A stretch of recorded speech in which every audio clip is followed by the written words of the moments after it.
লতিরাজ বাড়ি ২ চাষ। প্রিয় দর্শক, আপনারা দেখতে পাচ্ছেন মোটামুটি গত সপ্তাহে কিন্তু লতি কাটা হয়েছে। এখনও ৩ দিন বাকি রয়েছে এই সপ্তাহ করতে। দেখেন প্রত্যেকটা গাছ থেকে মোটামুটি ২টা-৩টা করে লতি আবার কাটার উপযুক্ত হয়ে গেছে। কথায় আছে ভালো বীজ ভালো ফসল। এই দেখতে পাচ্ছেন এই গাছে মোটামুটি 4টা লতি বের হয়েছে।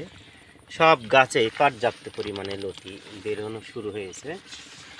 প্রিয় দর্শক, লতিরাজ বাড়ি এক চাষ ব্যাপক লাভজনক যদি আপনি সঠিক সময়ে সঠিক যত্ন নিতে পারেন। দেখেন এই গাছটায় মোটামুটি মাশাআল্লাহ খুবই সুন্দর লতি বের হয়েছে।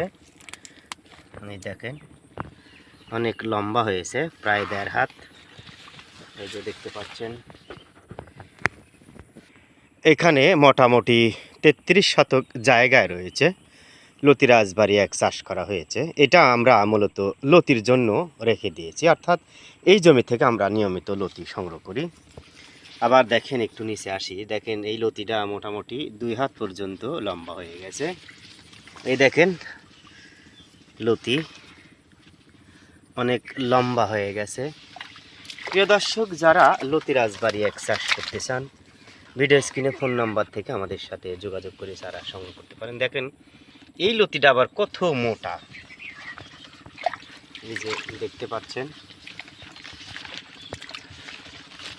মোটামুটি ৩৩ শতক ১ বিঘা ধরে প্রতি সপ্তাহে ৮ থেকে ১০ মণ লতি সংগ্রহ করা যায় ফুল প্রোডাকশনে। প্রিয় দর্শক, এই দেখেন এইটা কিন্তু আবার ২ হাত পার হয়ে গেছে লতিটার সাইজ, দেখেন। তো যাই হোক, ভালো থাকেন, সুস্থ থাকেন। যারা লতিরাজ বাড়ি এক চাষ করতে চান ভিডিও স্ক্রিনে ফোন নাম্বার থেকে আমাদের সাথে যোগাযোগ করে চারা সংগ্রহ করতে পারেন।